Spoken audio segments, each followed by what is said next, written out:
Well, we have seen our latest retailer ready to shut its doors for good. Fabrics chain Joann Stores announcing recently that it's going to close all 885 of its locations after reaching an agreement for new ownership that's going to lead to a liquidation. But it also comes at a time when retail is still feeling the pinch from inflation and as well consumer decision making. And now you get to throw in the component of tariffs. Pleasure to be joined by Cait Lamberton, marketing professor here at the Wharton School. Cait, lots to discuss with you. Great to talk to you as always. Thanks for having me. Let's start with Joann, which I read was entering its second bankruptcy within a year. So obviously things were not going great for the company to begin with. Yeah, second bankruptcy is tough. It's not that you can't survive it. So the famous case of a firm that did survive a second bankruptcy was Sbarro, the pizza chain that you might be familiar with. They partnered with private equity, came back with a rebrand. They were able to be resilient to a second bankruptcy, but it's hard. And that's a different business than Joann is in.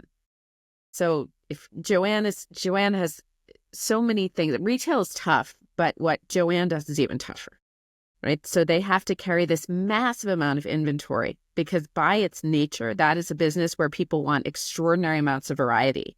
And every option matters. It matters whether they get rid of a velvet or they get rid of a lace or they get rid of a tie-dye, because for somebody, that's the thing they wanted. And so they need enormous amounts of space and they need enormous amounts of inventory.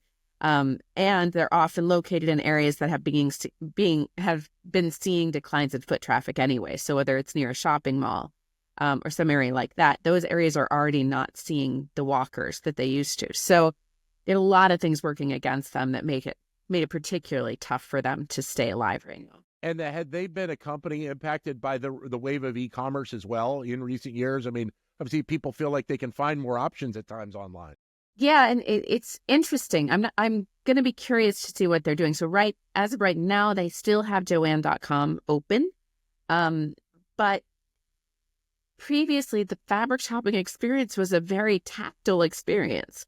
It's not like other things where it's a pure search good unless you know exactly what you want. And very often you're going to go and you need to have an experience with the good. You need to almost believe that it is what it advertises that it is to make that purchase. So yes, online retailing affected them, but it was going to take a long time for the traditional Joann shopper to have faith that what they bought online was going to measure up to their expectations. Now, interestingly, so Joann started its going out of business sales on February 15th. In the month of February, Shopify reported that actually demand for a lot of the things that Joann sells were through the roof. So they saw quilting thread up 200%, quilting rulers up 130%, craft cutters 88%, straight pins 87%. So it's not the demand isn't there. It's definitely there.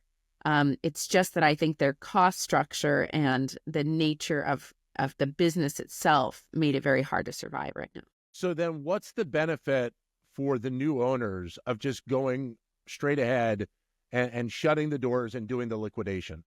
I mean, they're going to have to get some money out of the inventory, and they're going to have to, sort of end these enormous leases that I'm sure are incredibly costly. Likely they will find some kind of online model. Many companies are trying that with mixed success. So you might be familiar with Lord & Taylor, which is trying right now to shift to an online model. I think it's going to be a painful process. Again, because in part what people are looking for is a retail experience. And for some of these brands, it's really hard to replicate that online. Bed Bath & Beyond was the one that I was going to bring up. Let's see me the latest one to try and do that. And Bed Bath & Beyond, again, did come back from bankruptcy, right? They were sold to Overstock, which helped because Overstock knew how to do online. Then Overstock changed its name to Beyond Inc. So they took the brand equity of Bed Bath & Beyond and the online expertise of Overstock, and they were able to successfully emerge from a bankruptcy. So what do you think is the state of retail right now? And I mentioned at the top with all of these different impacts, and then now we're going to be talking a lot more about tariffs, especially with companies that have products that are coming from Canada or Mexico. Yeah, I mean, retail's hard. Retail has always been hard.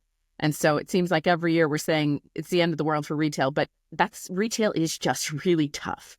And I do think there are a few new pressures that make it particularly challenging.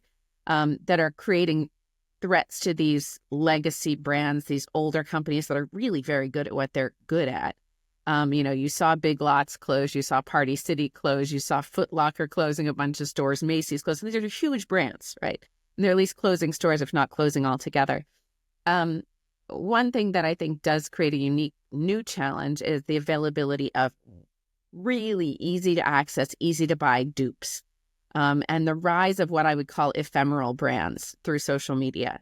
At one point, there was an idea that you would want to buy an established brand and that was the signature of quality, that you were doing the cool thing because you had the established high quality brand. But now there's more of a cachet for a brand that's going to be gone in a minute. You have the thing that is of the moment. No one expects it to last, and I can buy it. I don't even have to go to a website. I swipe right and click a button on my phone and it's coming to my house. So the amount of friction that's been removed and the number of options that I have available create a really big challenge for a brick and mortar retailer. So you have this drive for the removal of friction. At the same time, if you're going to be a brick and mortar retailer, you have to provide this incredibly rich, expensive experience. So that's a tough tightrope to walk. Now, when you think about the tariffs, that's an interesting challenge in a number of ways.